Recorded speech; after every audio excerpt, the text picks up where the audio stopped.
It's hard to believe this is day 4 in our time in Branson. Hi, I'm Byron Tyler, and we're going to bring you some exciting programs here from Branson over the next couple of weeks, and we're kind of wrapping up the thing right now. I hate to say goodbye, Lynn Berry. Oh, my goodness. It goes by fast when you come. Well, we need all hands on deck right now. That's right. Yeah. We got Jody Medeiros is here. We're a celebration of swing big bands and the music of the 1940s. My mom and mother-in-law would love to see you right now, Jody. I can only imagine. And I'll have to say that I have, favor of that era too, Yes. It's good to have you on Bot Radio Network. Well, it's great to be with you, Byron. I really appreciate the opportunity to come in and chat with you. Well, you have been described as a hometown farm boy who went to New York and made good. You've been in New York for 27 Who said that? I'd like to know. Your mother. Yeah, my mom, yeah, my dad.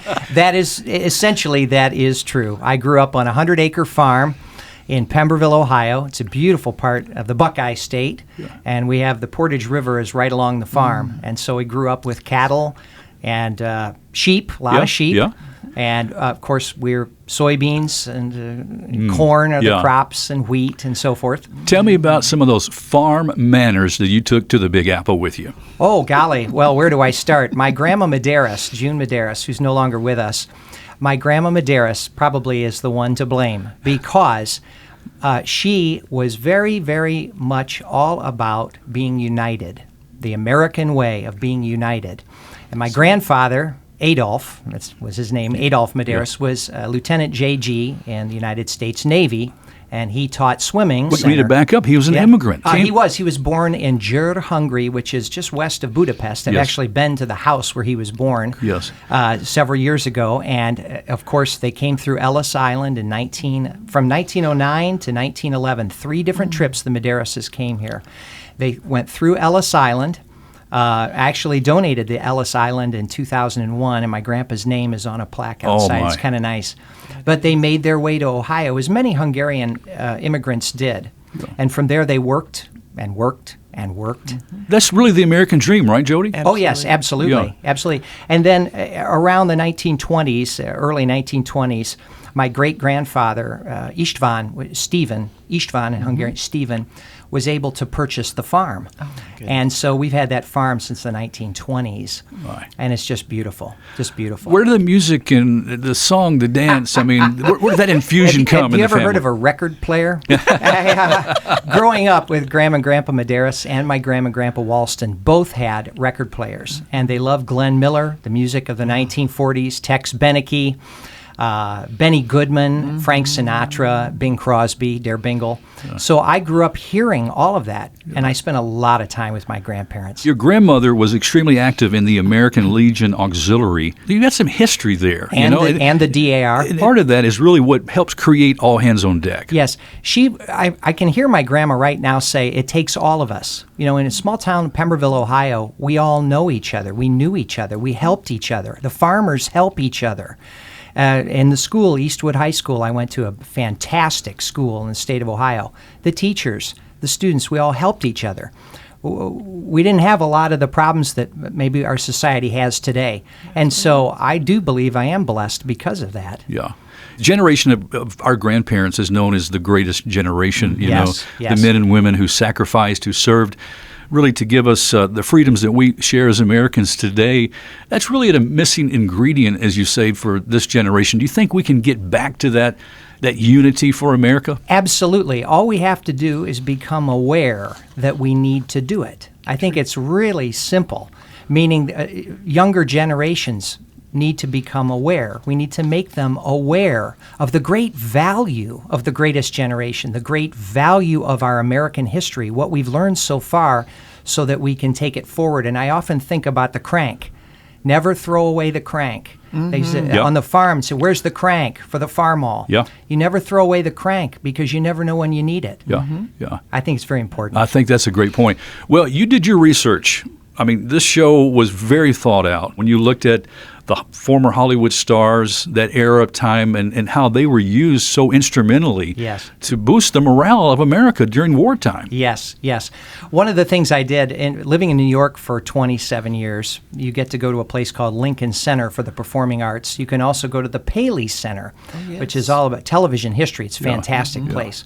But at the Paley Center, I was able to get a little cubicle many, many years ago and sit, and I could order and watch Bob Hope. I could watch Jack Benny episodes. Wow. You weren't allowed to take them home. You could watch them and take notes.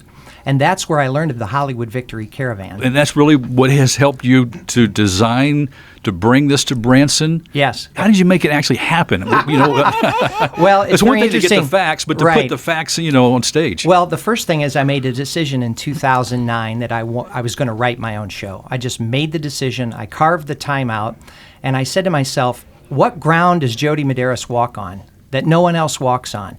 And I thought, okay, I love the music of the 40s. I know where I'm from, my identity as a Medeiros, as an immigrant, from grandparents to immigrants. And I said, let's set it with that tone. Let's not try to change anything. Let's not try to add anything. Let's just go back to 1942 in those songs and let the audience decide whether they are having fun or not. And so in 2009, I started writing in my little apartment on 50th Street in New York City. And by 2011, I had the rights to the song. I had a script. I had the character names. Then I needed a title. And I thought, well, it takes all of us.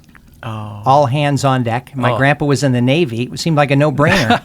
And that's where that came from. Wow. And then from there in 2012, I needed to give the show a try. A friend of mine runs a small community theater in Perrysburg, Ohio, and she gave us the opportunity to do the show for a weekend in Perrysburg, Ohio, near Toledo. Oh, my. And it was a huge smash. Everybody came out. I was a star with 90-year-old ladies. I had a great time. Well, you're also a star. 2017 Branson Terry Music Award, Morning Show of the Year. 2017 Branson Show Award, Most Patriotic Show.